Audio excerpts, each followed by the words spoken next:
I am Barbara Jenkins, 38 years old, and until last Tuesday, I was the most valuable asset at Horizon Pharmaceuticals. For 18 years, I poured my heart, soul, and brilliant mind into developing a revolutionary cancer treatment that would save millions.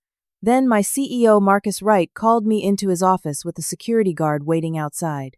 "The door is right there," he smirked, firing me without warning. I simply smiled, closed my laptop, and walked out with dignity. By morning, my phone exploded with 99 missed calls. The founder screamed when he found out what I had done. Before I tell you how I turned the tables on the company that betrayed me, let me know where you're watching from and hit that subscribe button if you've ever been underestimated by someone who should have valued you instead. I grew up in a small town in Minnesota where my father worked as a high school chemistry teacher and my mother as a nurse at the local clinic. Science wasn't just a subject in our household, it was a way of life. Dad would set up experiments in our garage on weekends, and Mom would tell stories about the patients whose lives were transformed by modern medicine. I was that strange kid who asked for a microscope on my 10th birthday and actually jumped with joy when I got it. My fascination with molecular biology became apparent in high school when I created a science fair project that analyzed the protein structures in local pond water. It wasn't particularly groundbreaking, but my attention to detail and methodical approach caught the attention of the judges, one of whom happened to be a professor at the state university. He encouraged me to apply for their prestigious science scholarship, which I did, becoming the first person in my family to attend college without taking out crippling loans. University was where I truly found my place in the world. While other students struggled with advanced biochemistry, I thrived. By junior year, I was assisting in the research lab, often staying late into the night, fascinated by the intricate dance of cellular interactions. My thesis advisor, Dr. Eleanor Winters, recognized something in me that I hadn't fully acknowledged myself. "Barbara," she said one evening, as we reviewed test results, "you have a unique, intuitive understanding of biological systems that can't be taught. You see patterns others miss. Promise me you'll use this gift for something important." I took her words to heart, and when representatives from Horizon Pharmaceuticals came recruiting on campus during my senior year, I impressed them enough to receive a job offer as a junior researcher. At just 20 years old, with my bachelor's degree still warm in my hands, I stepped into the gleaming headquarters of what would become my professional home for nearly 2 decades. Horizon wasn't the corporate giant back then that it is today. It was a promising biotech startup founded by Dr. Samuel Reed, a visionary scientist who had left his prestigious university position to develop treatments for rare diseases. The company occupied just one floor of an office building with laboratories that were state-of-the-art but modestly sized. My first day there, I accidentally bumped into Dr. Reed himself while trying to find the bathroom. "You must be the wonder kind they just hired," he said with a warm smile that crinkled the corners of his eyes. "I read your thesis. Impressive work on protein folding simulations." I blushed furiously, unable to believe the great Dr. Reed had actually read my undergraduate work. "Thank you, sir. I'm just excited to be here and learn." "We don't stand on ceremony here, Barbara. Call me Samuel, and I suspect we'll all be learning from you before long." That brief interaction set the tone for my early years at Horizon. Dr. Reed created an environment where scientific curiosity was valued above hierarchy, where even the newest junior researcher could propose ideas in team meetings. Within my first year, I had already contributed to 2 patent applications for drug delivery mechanisms. By my 3rd year, I was leading my own small research team focused on targeted therapies for metastatic cancers. Our early results were promising enough that the company expanded our budget and lab space. It was during this period that I first encountered Marcus Wright. Marcus wasn't a scientist. He was brought in as the chief financial officer when Horizon secured its first major round of venture capital funding. Tall, immaculately dressed with a Harvard MBA and connections throughout the pharmaceutical industry, he represented the business side of our growing enterprise. At first, he seemed genuinely interested in understanding our research. "Explain it to me like I'm a smart person who knows nothing about molecular biology," he requested during our first budget review meeting. I spent an hour walking him through our approach to targeted drug delivery, and he asked intelligent questions that suggested he was really trying to grasp the concepts. I remember feeling pleased that our new CFO valued the science enough to want to understand it deeply. Also, during those early years, I met Rachel Harris, who joined the company as a research coordinator. Rachel had a background in both science and project management, making her the perfect liaison between the research teams and administration.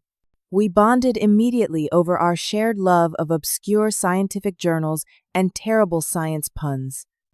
"Did you hear about the chemist who was reading a book about helium?" she asked on her first day. "No, what happened?" I replied.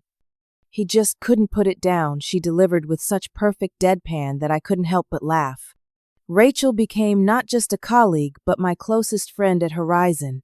She was the one who kept our projects on track when I would get lost in the research, gently pulling me back to reality when deadlines approached.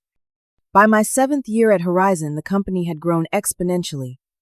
We now occupied an entire building, had multiple products in clinical trials, and our stock had gone public with an impressive IPO.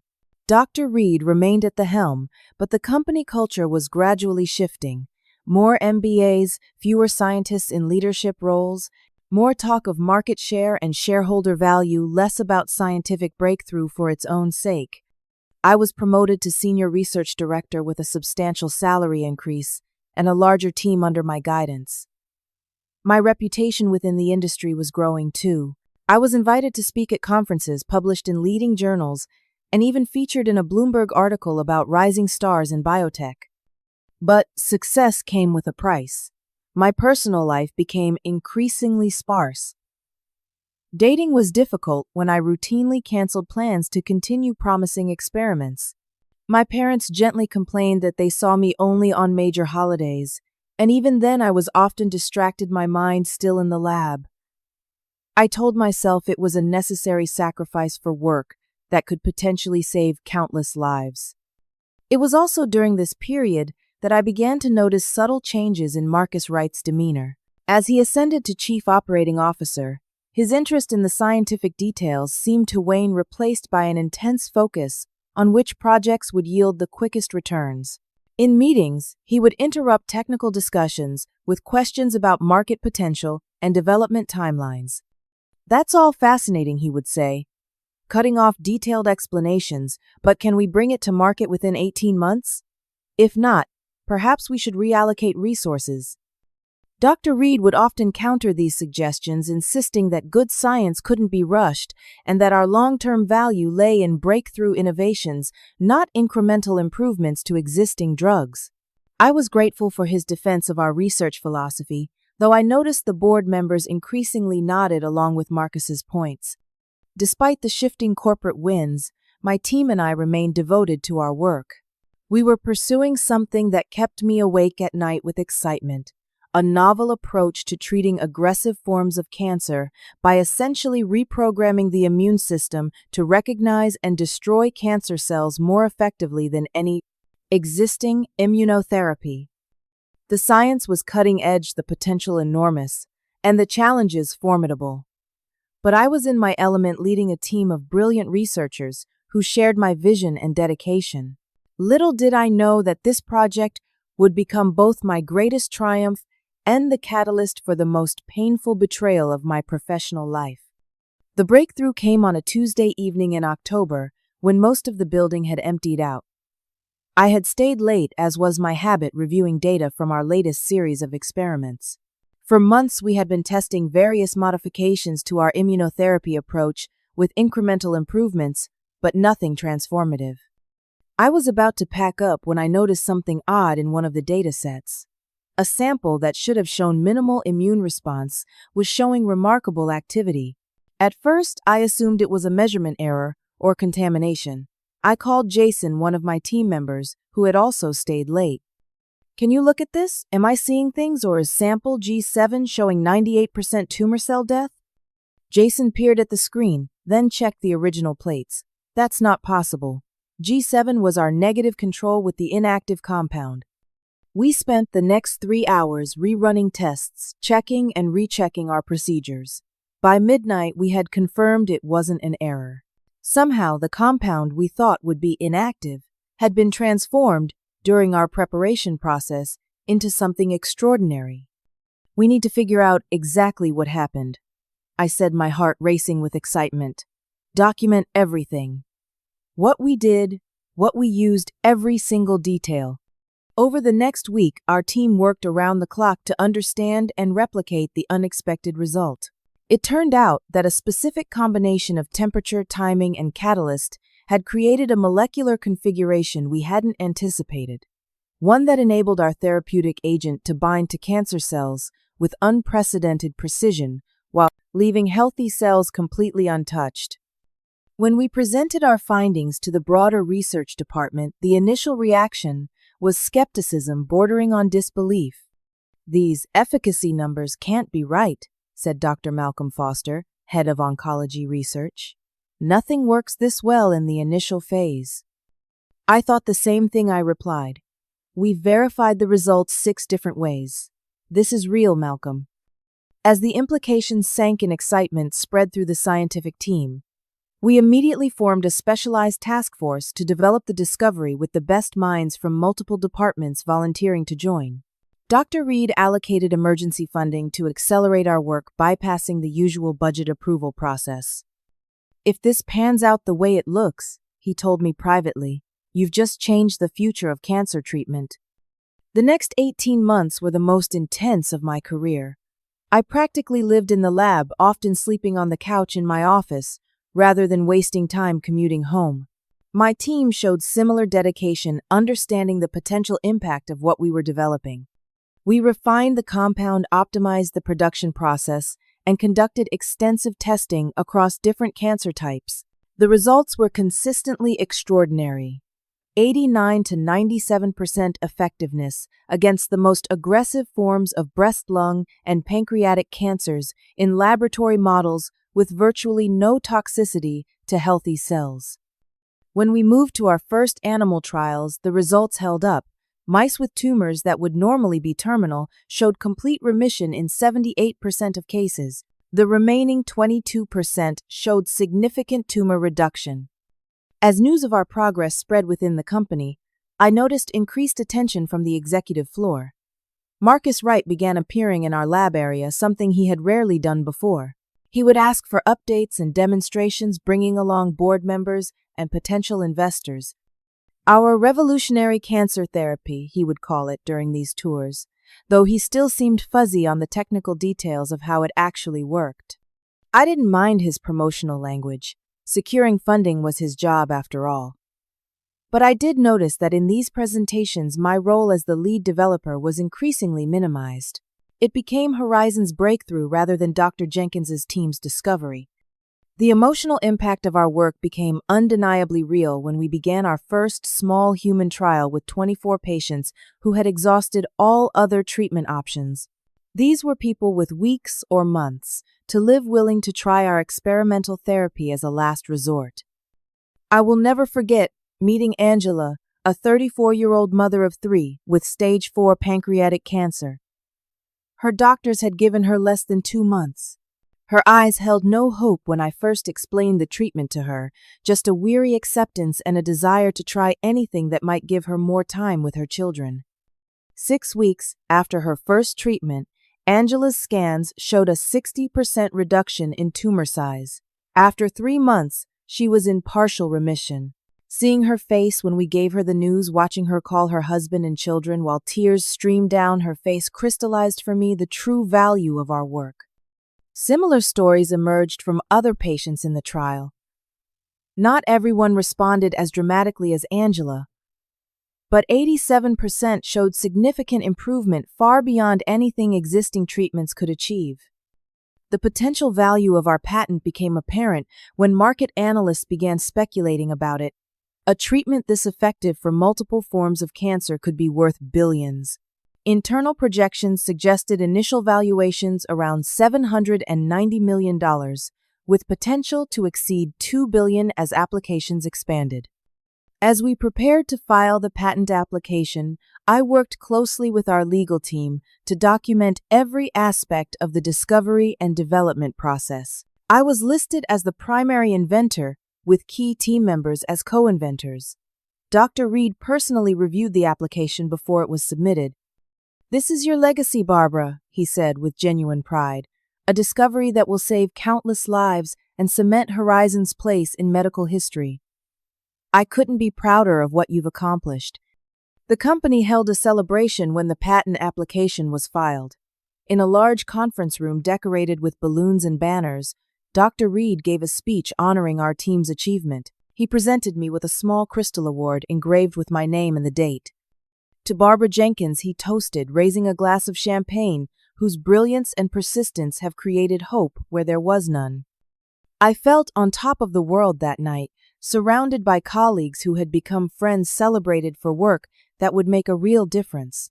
If I had known what would come next, I might have held onto that crystal award a little tighter, might have looked a little longer at Dr. Reed's kind face, might have memorized the feeling of being valued for what I had created. But hindsight, as they say, is 20/20. And the seeds of betrayal had already been planted waiting just beneath the surface of my professional triumph. The first significant change came 6 months after our patent application was filed. Dr. Samuel Reed, now 72 years old, announced he would be stepping down as CEO, but would remain as chairman of the board. The transition had been planned for some time, he explained, and now with our breakthrough therapy moving forward, he felt confident in the company's future. "It's time for new energy to take Horizon to the next level," he said during the company-wide announcement. To no one's surprise, Marcus Wright was appointed as the new CEO. He had been carefully positioning himself for years, building relationships with board members and key investors. His appointment was met with enthusiasm from Wall Street. Horizon's stock jumped 12% the day after the announcement. What did surprise me was how quickly the company culture began to shift under Marcus's leadership. The changes were subtle at first, almost imperceptible if you weren't paying close attention. Research meetings that once focused on scientific progress now centered on development timelines and market strategies. The casual collaborative atmosphere that Dr. Reed had cultivated was gradually replaced by a more formal hierarchical structure. New policies required additional layers of approval for research expenditures. Team-building events were canceled due to budget optimization. The open-door policy that had allowed researchers to approach leadership with ideas was replaced by scheduled monthly innovation reviews.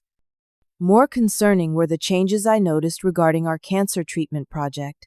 Despite being the lead researcher and primary inventor, I found myself excluded from key meetings about commercialization and clinical trial design. Decisions were made and then simply communicated to me as fait accompli. "The board has decided to prioritize breast cancer applications first," Marcus informed me casually one day in the hallway. "We'll be restructuring the Phase 2 trials accordingly." "That doesn't make sense," I objected. "Our strongest data is actually in pancreatic cancer, which has fewer existing treatment options. The impact would be greater there." "The market potential is higher in breast cancer," he replied with a dismissive wave. "The decision has been made." Around this time, Marcus brought in several executives from his previous company, including Lisa Peterson, as the new chief marketing officer. Lisa was sharp, ambitious, and completely loyal to Marcus. In meetings, she would echo his points and support his decisions without question. She was also clearly unfamiliar with scientific protocols, often making suggestions that revealed her lack of understanding. "Can't we just skip some of these safety trials?" she asked during one meeting. "Our preliminary data looks great, and we're losing valuable patent time." I had to explain with forced patience why rigorous safety testing was non-negotiable, both ethically and legally. She smiled thinly and made a note, but I could tell she viewed me as an obstacle rather than an expert. Rachel, who as research coordinator was privy to management discussions I wasn't invited to, began warning me discreetly about concerning developments. They're creating a new presentation deck for investors, she told me over coffee one morning, keeping her voice low despite the fact that we were off-site. They've minimized your role significantly. It barely mentions you or the team. That doesn't make sense, I frowned. We developed everything from scratch. Marcus is positioning it as a company-wide breakthrough resulting from his strategic leadership, Rachel continued. And there's more. He's been having private meetings with some board members excluding Dr. Reed. I might have dismissed these warnings as typical corporate maneuvering if I hadn't started noticing other troubling signs. My requests for additional research staff were repeatedly denied despite the project's importance. My team's workspace was relocated to a smaller area to make room for an expanded marketing department. And most alarmingly, I discovered my name had been removed from presentation materials being prepared for an upcoming healthcare conference. When I found a draft presentation on the shared server that credited Horizon's executive team for the breakthrough I had spent years developing, I decided it was time to confront Marcus directly. I scheduled a meeting through his assistant, who seemed surprised by my request. After being rescheduled twice, I finally sat across from him in his expansive corner office, the walls now adorned with expensive artwork that had replaced Dr. Reed's framed scientific journals. I've noticed some concerning trends regarding the cancer treatment project. I began trying to keep my tone professional and non-accusatory. As the primary inventor and research lead, I'm being excluded from key discussions about its future. Marcus leaned back in his chair, his expression neutral. Barbara, you're a brilliant scientist and no one is questioning your contribution to the initial discovery. But taking a treatment from lab to market requires different expertise. We're simply bringing in the right people for this phase. Then bring them in addition to me, not instead of me, I countered. The people making decisions don't fully understand the science. Some of the directions they're pushing could compromise efficacy or safety. I appreciate your concerns, he said with a smile that didn't reach his eyes. But I need you to trust the process. This is about maximizing value for the company. Your team will continue to be involved in the technical aspects. I left that meeting with empty reassurances, but a growing sense of unease. When I tried to discuss my concerns with Dr. Reed, I found him surprisingly difficult to reach. His health had begun to decline, I learned from his longtime assistant. He was attending fewer meetings and had taken a step back from daily operations to focus on his treatment. Meanwhile, the market buzz around our patent continued to grow. Financial analysts estimated its value at $790 million, with projections suggesting it could anchor a multi-billion-dollar product line. Horizon's stock price had doubled since our initial trial results were announced. The personal toll of these developments was significant. I began having trouble sleeping, spending nights worrying about the future of the treatment we had worked so hard to develop. Would marketing considerations override scientific best practices? Would patient access be limited by aggressive pricing strategies? These questions haunted me. My team sensed the changing dynamics too. Morale began to suffer as our input was increasingly sidelined. Jason, one of my most talented researchers, came to me with a job offer he had received from a competitor. I don't want to leave Barbara, he said, clearly torn. But something doesn't feel right here anymore. The science isn't driving decisions. I convinced him to stay, promising that I would fight to maintain the integrity of our work. It was a promise I wasn't sure I could keep. The situation deteriorated further when I discovered by accident that my name had been removed as primary inventor on supplemental patent documents. When I raised this with our legal department, they seemed uncomfortable and referred me back to executive leadership for any questions. Rachel continued to be my eyes and ears, warning me of troubling developments. Marcus has been meeting with the board individually, never as a group when Dr. Reed is present, she told me. And there's talk about streamlining research operations after the FDA approval comes through.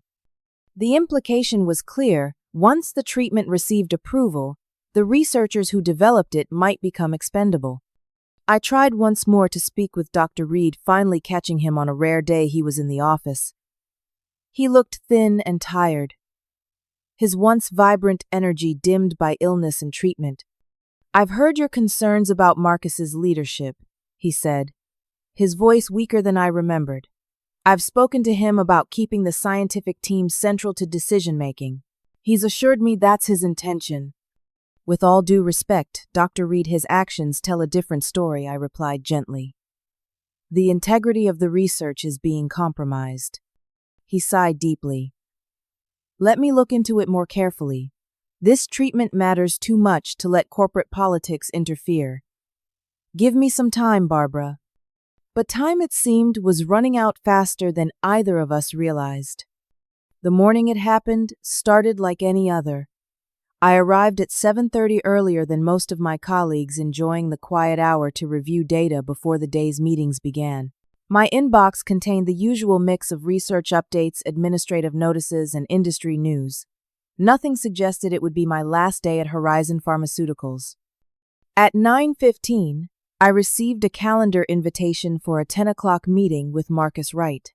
The subject line simply read "Important Discussion," and the location was the executive conference room rather than his office.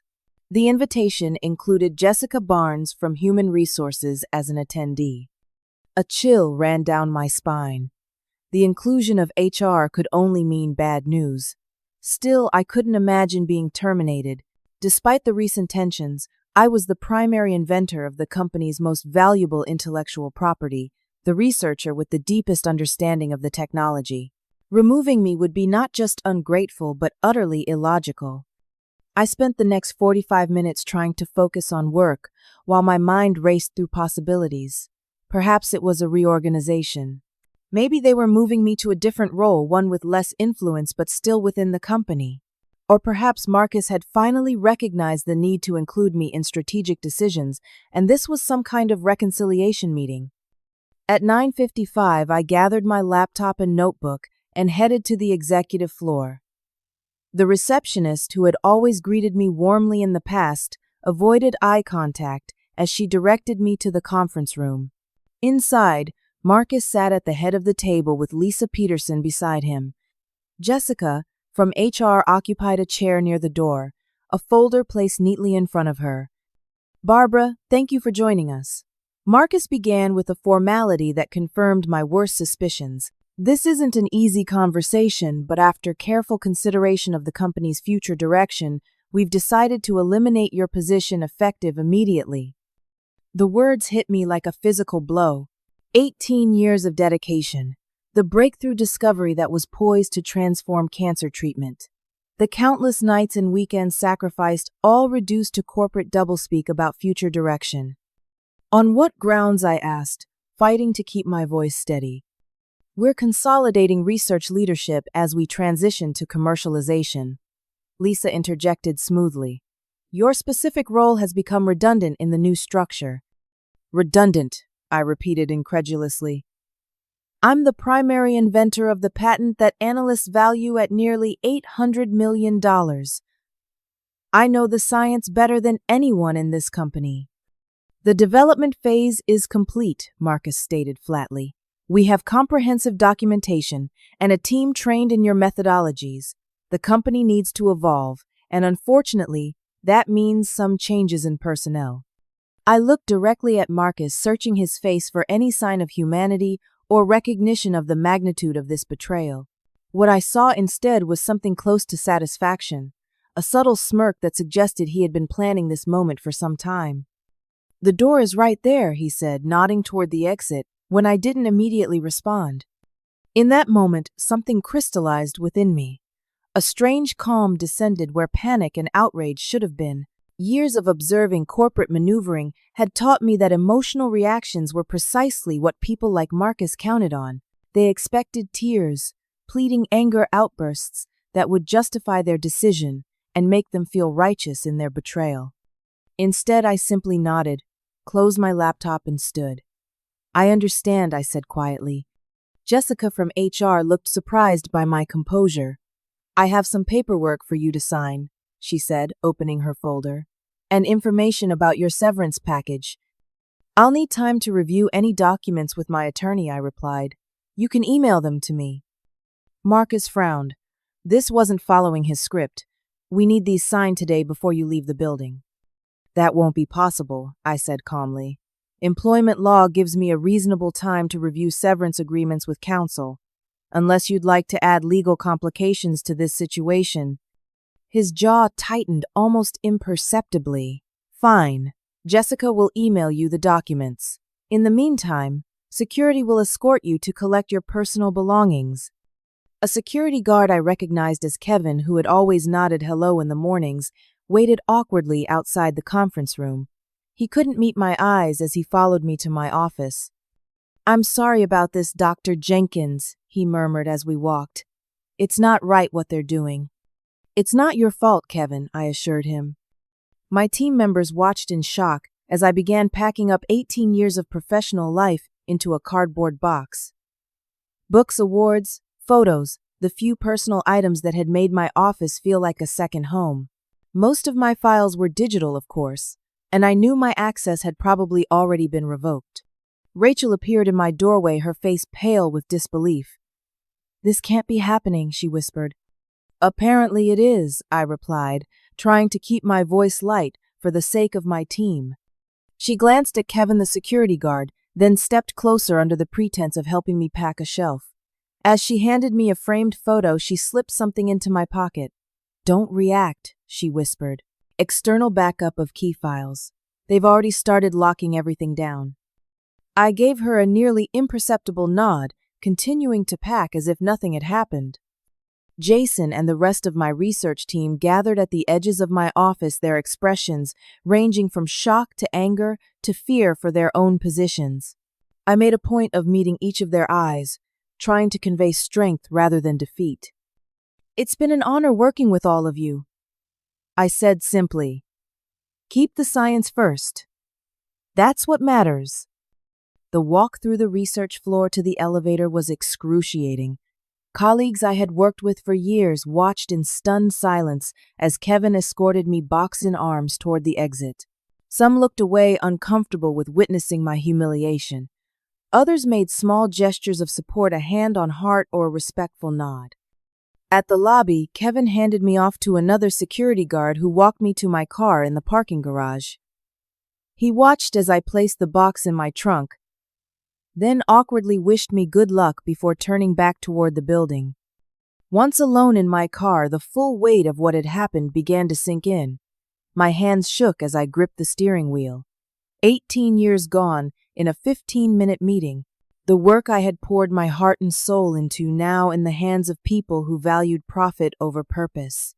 The treatment that could save millions of lives potentially compromised by those who didn't fully understand its science.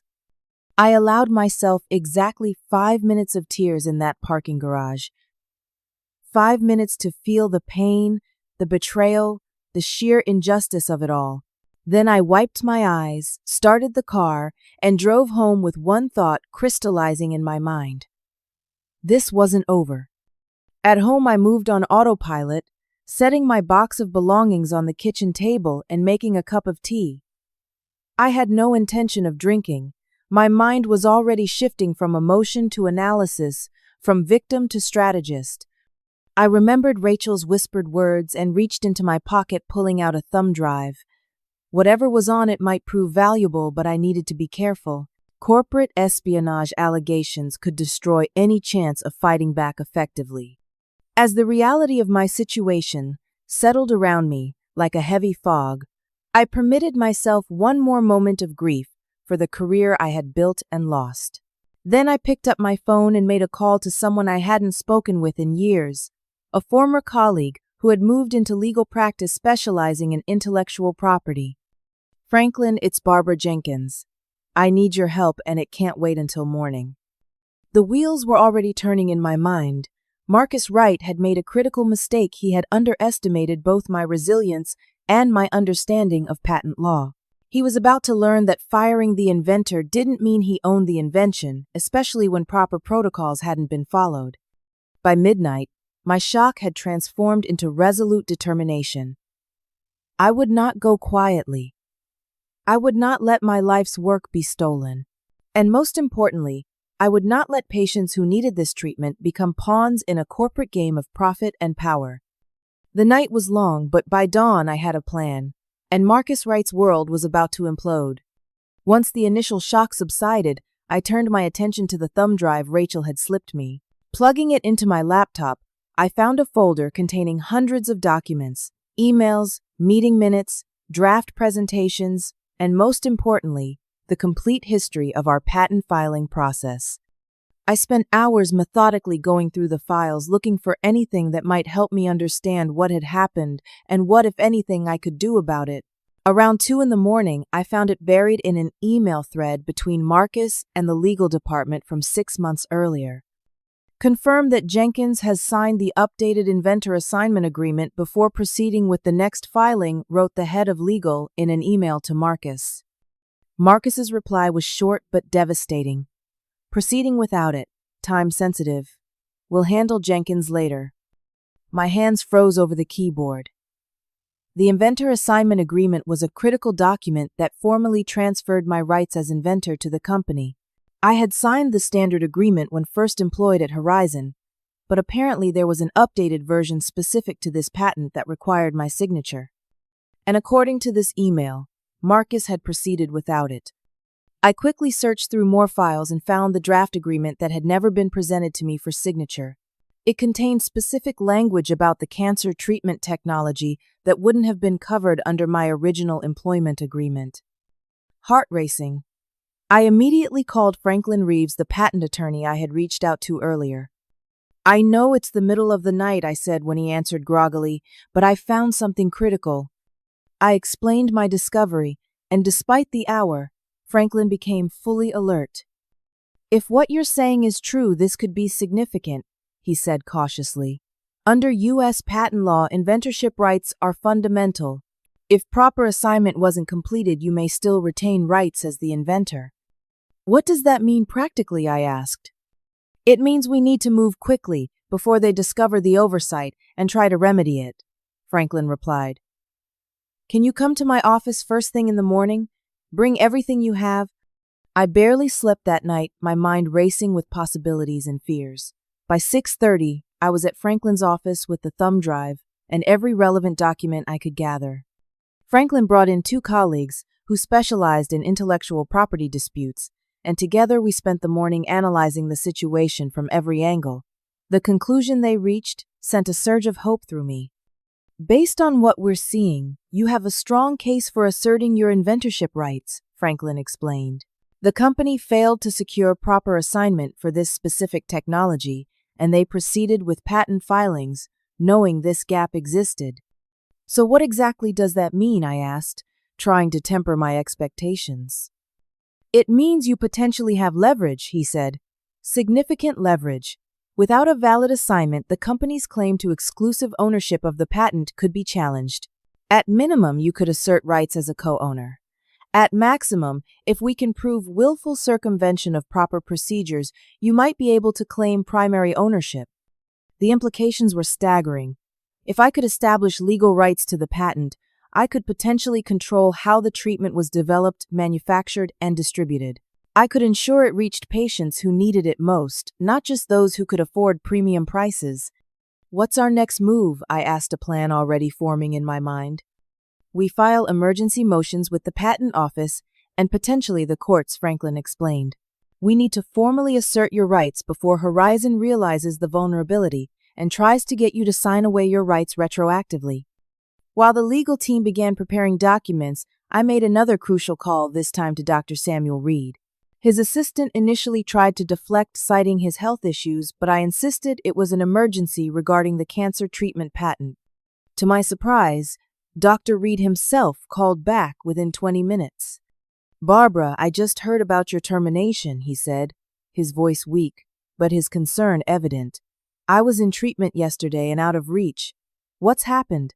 I explained everything: the gradual sidelining of my team, Marcus's strategic maneuvers, my abrupt firing, and most importantly, the critical oversight regarding the patent assignment.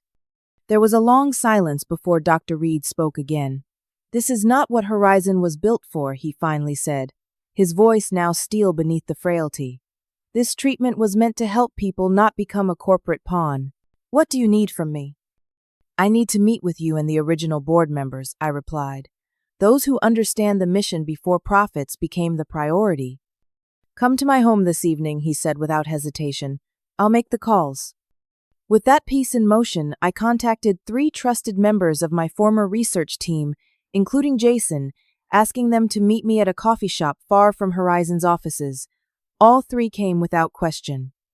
I carefully explained the situation, emphasizing that I wasn't asking them to compromise their positions or share confidential information. I just need verification of what we all know to be true, that I was the primary inventor, and that proper scientific protocols were being increasingly compromised, I explained. They exchanged glances, and Jason spoke first. We'll help however we can. What they did to you was wrong, and what they're doing to the research isn't right either. By late afternoon, Franklin's team had prepared the necessary legal filings, and I signed the documents authorizing them to proceed. They would be submitted first thing in the morning, establishing my claim before Horizon could react.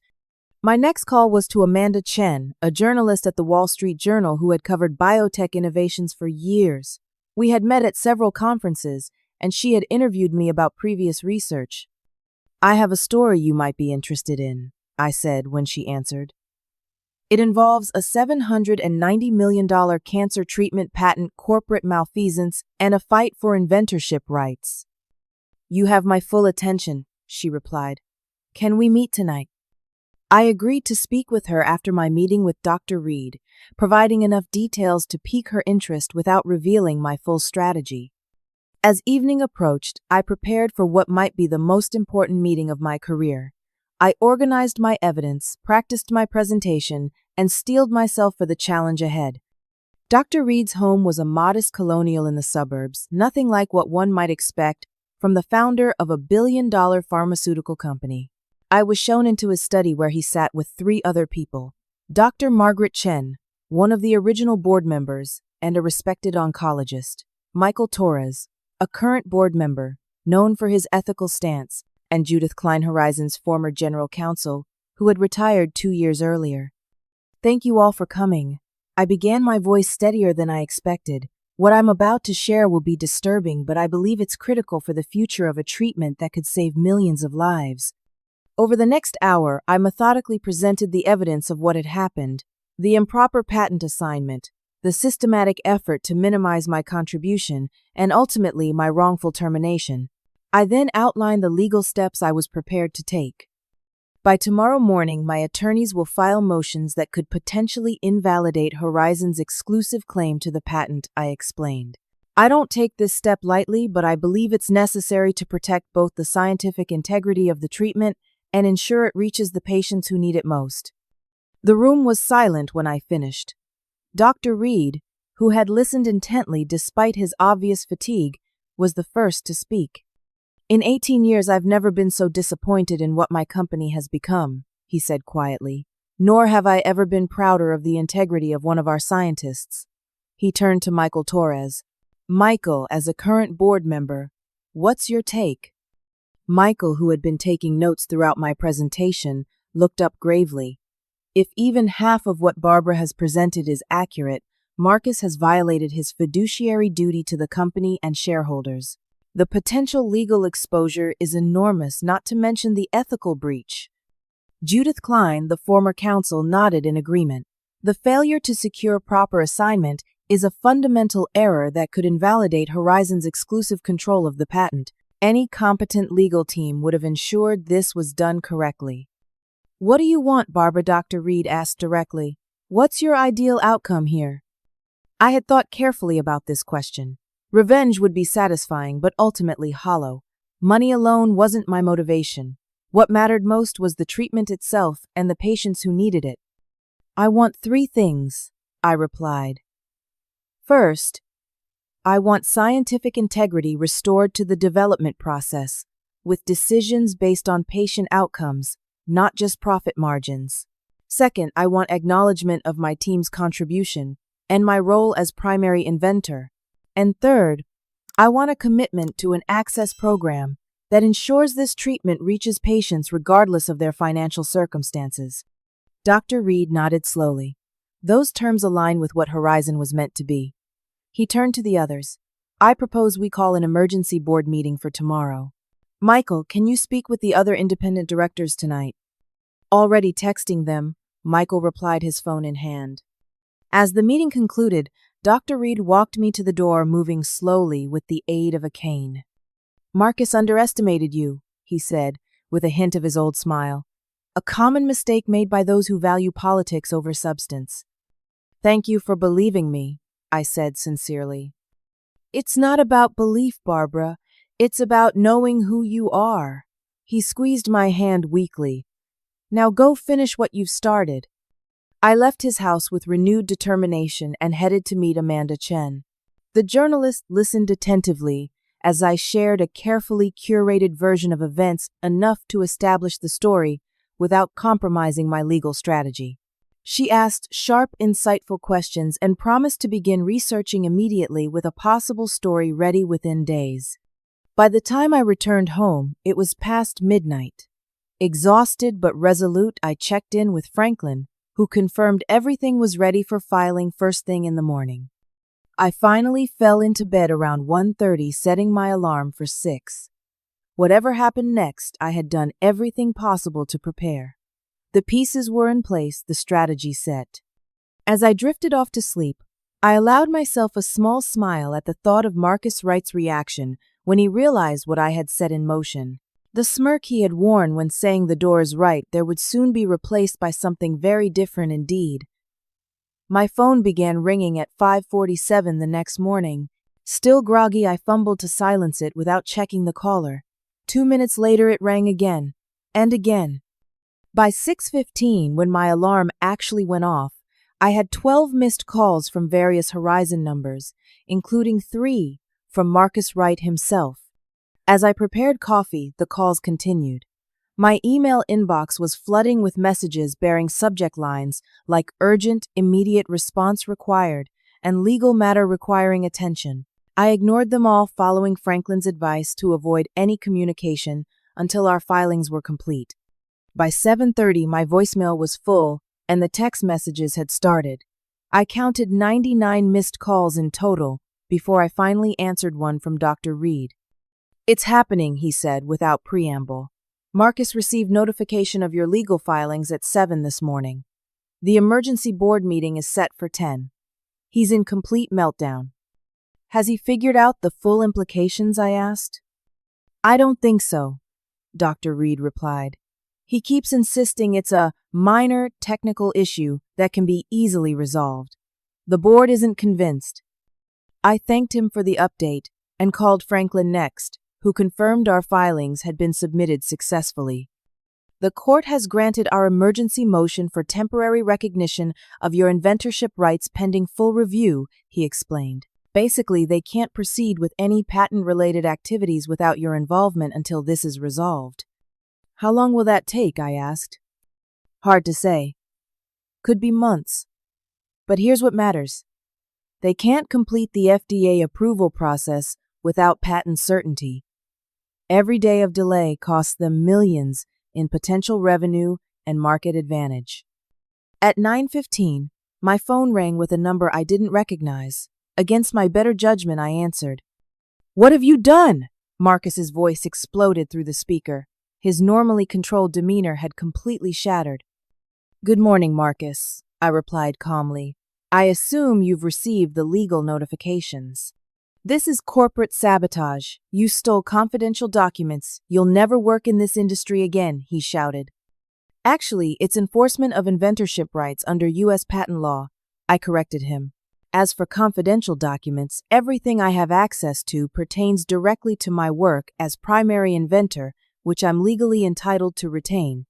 "You signed away your rights when you joined Horizon," he sputtered. "I signed the standard employment agreement, yes. But as your legal team has probably informed you by now, the specific assignment for this particular technology required updated documentation that was never executed.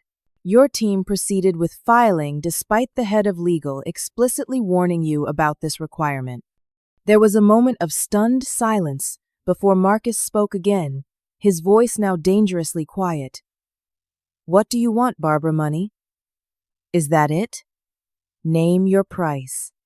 "This isn't about money, Marcus. It's about integrity, both scientific and ethical. But I'm not discussing terms with you directly. The board has called an emergency meeting, I understand. I suggest you focus on preparing for that. I ended the call as he began another tirade, allowing myself a small moment of satisfaction. The man who had dismissed me so callously was now experiencing the consequences of his actions. At 10:15, Rachel called from her personal phone.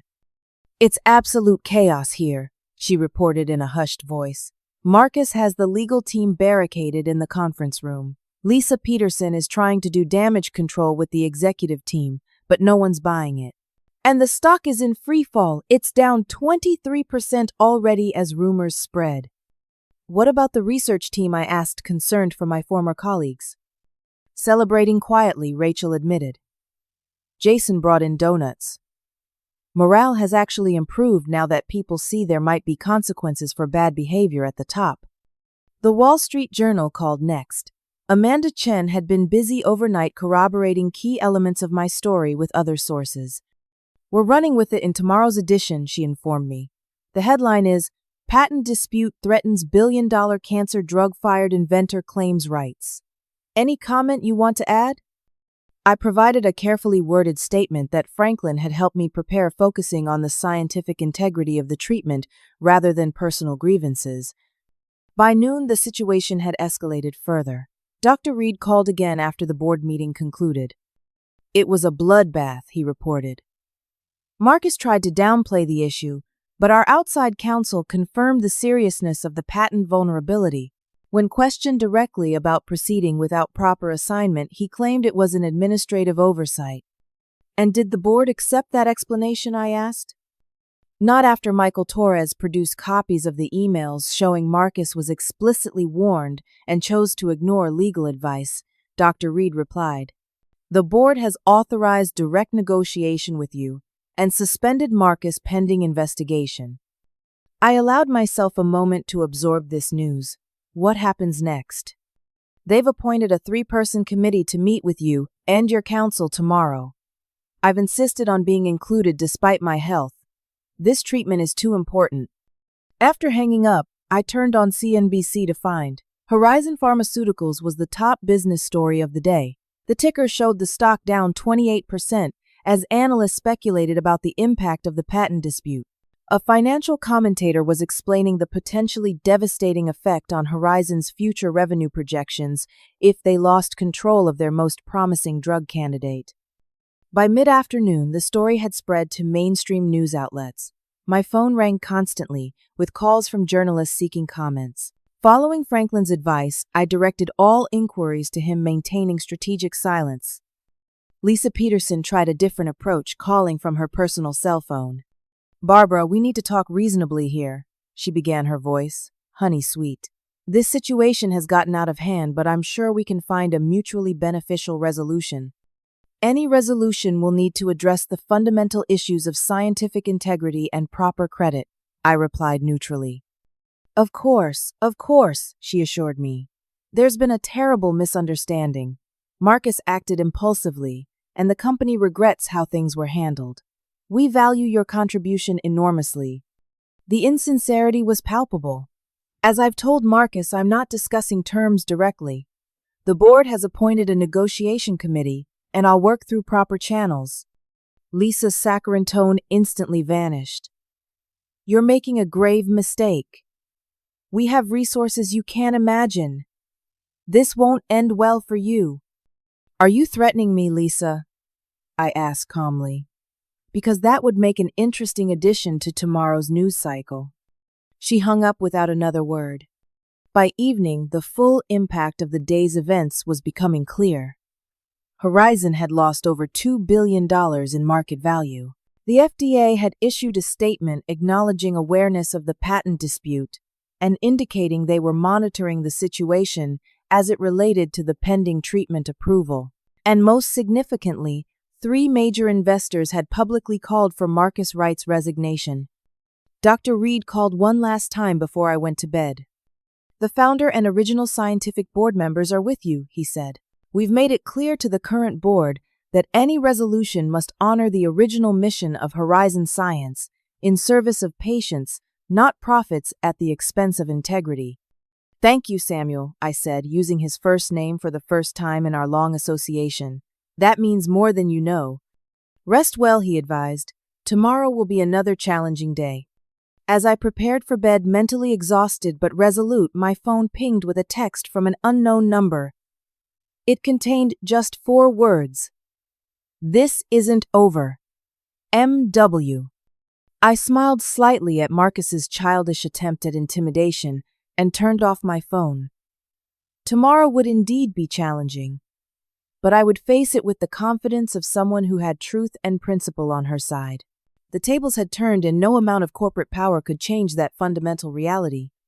The final confrontation took place in the main conference room at Horizon Pharmaceuticals, exactly 2 days after my termination. I arrived with Franklin Reeves and his associate dressed in my most professional suit, projecting confidence I didn't entirely feel. The room fell silent as I entered.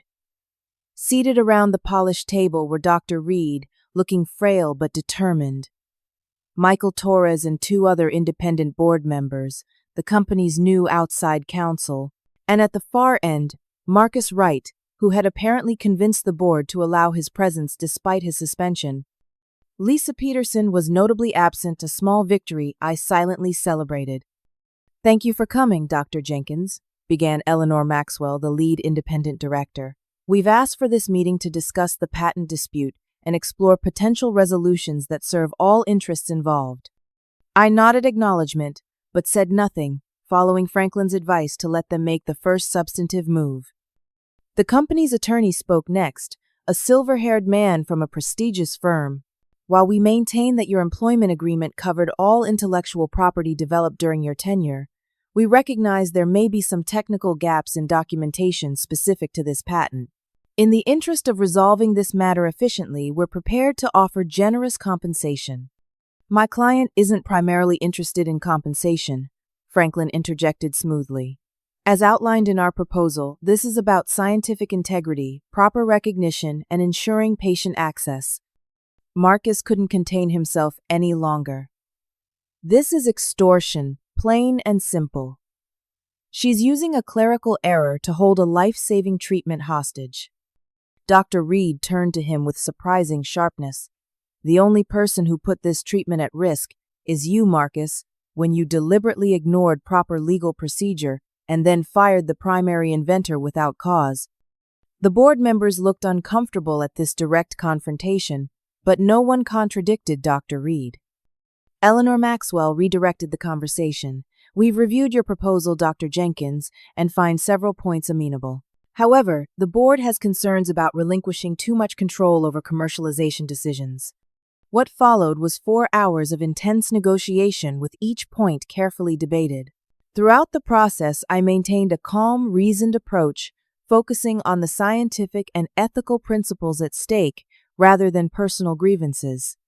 By mid-afternoon, we had reached the framework of an agreement. I would be reinstated as director of a newly created treatment development division with authority over research decisions and clinical protocols. My team would be restored with expanded resources.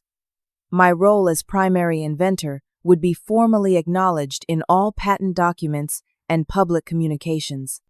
Most importantly, we established a patient access program that would ensure the treatment would be available at reduced or no cost to those who couldn't afford it, funded by a percentage of revenue that couldn't be modified without my approval. In exchange, I would withdraw the legal challenges to Horizon's patent rights, allowing the approval process to proceed without delay. The only significant resistance came from Marcus, who objected repeatedly to terms that limited executive authority over scientific decisions. "This creates an unprecedented power structure that undermines leadership," he argued. Michael Torres responded pointedly. "The unprecedented situation was created when you fired the inventor of our most valuable intellectual property without board approval and in violation of her employment protections." By 4:30, the agreement was finalized in principle pending formal documentation by the legal teams. As the meeting concluded, Eleanor Maxwell addressed one final matter. "The board has also been conducting a review of recent executive decisions and communications," she stated, looking directly at Marcus. Based on preliminary findings, we have serious concerns about actions taken that appear contrary to shareholder interests and company policies. Marcus's face flushed with anger. If you're suggesting impropriety, I categorically deny it. The evidence suggests otherwise, Michael Torres said quietly, sliding a folder across the table. Emails documenting your explicit instructions to proceed without proper patent assignment despite legal warnings. Communications with marketing about taking credit for scientific breakthroughs you had no role in. And most damning, your discussion with competitors about future employment while making decisions that compromised Horizon's intellectual property. The silence in the room was deafening. Eleanor Maxwell spoke again, her voice formal. Marcus Wright, the board has voted unanimously to terminate your employment for cause effective immediately. Security is waiting to escort you from the building. The parallel to my own humiliating exit just days earlier wasn't lost on anyone in the room.